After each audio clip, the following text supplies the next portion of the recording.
abaar baa dhacday ilaahay nooma keenay ma dhacda xagee loo qayla dhaan dirtaa hay'adaha oo soo gurmada hay'adda samafalka hay'adda ka hortagga masiibooyinka dabiiciga hay'adda cilmi baarista saadaasha hawada idaacaddu soo fadhiisan faaliye jaamiciya oo diblom sita waxaa lagu leeyahay ninkani waa master buu sitaa haye waxa uu ka faalloodaa hawada iyo cimilada ayuu wax ka barto wax ka sheegaa markaa buu odhanayaa isniinta soo socda roob baa da'aya alaabta urursada laa ilaaha ila allah qulu laa ilaaha ila allah hay'adda caafimaadka adduunka waxay ku odhan xanuun caalami adduunka yimidee sanka iyo gacmaha xidha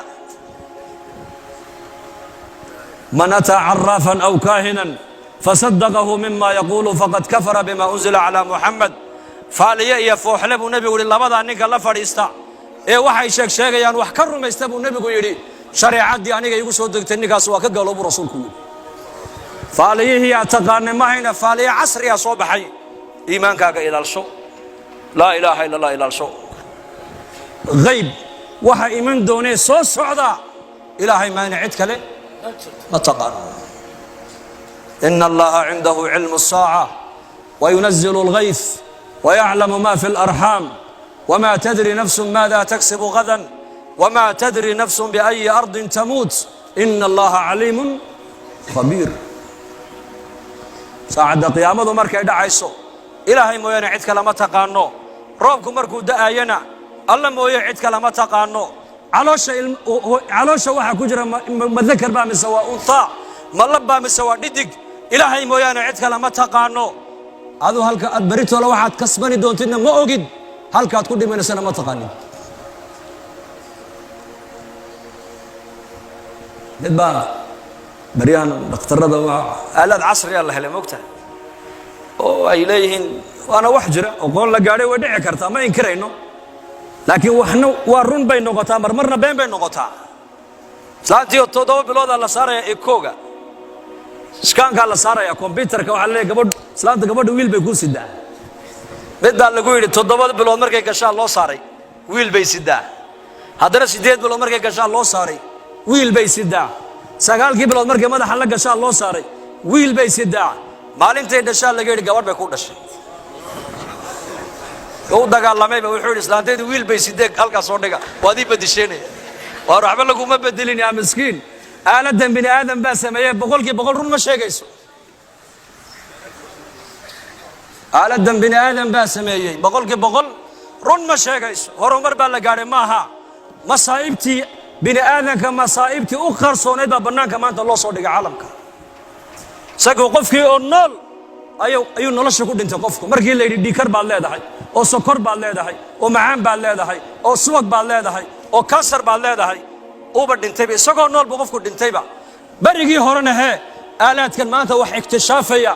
ee teknolojiga aan ku sheegayno ma jirayn qofku uu iska noolaan jiray uu iska bukoon jiray uu iska sakaraadi jiray uu iska dhimani jiray ma tahay mise ma walaa macaan buu ka baqaa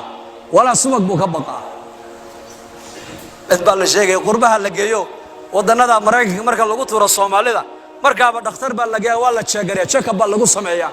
markaasaa la yidhi oo dhakhtarkii uu yaabay cholesterol baad leedahay markaas war muxuu yidhi ii sheega markaasaa la subag baad leedahay subag badan markaasuu yidhi alxamdulilah marba haddaad dufan leehay buu yidhi war waddan waxaan haysanay dadku cala tabiica ku nool yihiin oo iska noolaanayaan oo hadday bukoodaana sadaqada bixinayaan oo ilaahay ay baryayaan oo quraanka isku daweynayaan nin dhan baad arkaysaa masjidka sare kaco ku odhanaya war maalmahan waa yar xanuunsanaya faatixada hal ii maro ilaahay ducada muslimiinta buu aqbalaa horumar baa la gaadhay horumar lama gaadhine masaa'ibtii jirtay qarsoonayd baa bannaanka lagugu soo saaray maanta dadka iyakoo nool ayay qalbiga ruuxaaniyan iyo moraaliyan wayba dhisan yihiin dadku maanta fanarjac ila allah ilaahay baan u noqonaynaa koonkan ilaahay baa ka taliya waxa soo socda ilaahay maana cid kale ma ogo wixii ilaahay qadaray maana adduunka wax kale kama dhacayaan ilaahay ku xidhnow yaan xadhiga ilaahay laga jarin sheekha yiri gaaladu barigoor waxay nagu soo qaadeen ghazwal fikr maskaxdeena naga soo duuleen hadda baryahan waxaa bilaabmay ghazwa alcaqiida in qofka caqiidadiisa iyo iimaankiisa lagala dagaalamo aaminaadii ilaahay aad ku kalsoonayd eed qur-aanka aaminsanayd eed ilaahay tabaaraka wa tacaala nidaamkiisa aad ku xidhnayd ayaa la rabaa in lagaa gooyo daadna lagugu xidha nidaamka iyaku ay samaysteen marka waa inaad tidhahdaa yaa sheekh annaku muslimiin baan nahay isku aragti ma nahay isku aragti ma nihin insha allah dhahada qulu insha allah dhahada xaajadeenna baahideenna ayaanu sheeganaynaa allah ubadkeenna ilaahay baan baraynaa ubadkeenna qur-aankaan baraynaa haweenkeenna asturka ayaan baraynaa dadka muslimiinta waa walaalo waxa walaalo ka dhigta waa laa ilaaha illa allah muxammadun rasuulullah علم القرآن الكريم في بيتك. bishaaro bishaaro bishaaro bushay haddii barashada qur'aanka loo geli jiray safar hadda waxaad ku baranaysaa qur'aanka iyo culumta islaamka adiga oo jooga hoygaaga ama goobtaada shaqo dugsiga online-ka ee barashada qur'aanka iyo culumta islaamka duruusta uu sida taxaanaha u bixinayo waxaa ka mid ah barashada qur'aanka iyo higaada culumta shareecada tarbiyada ubadka iyo luqadda carabiga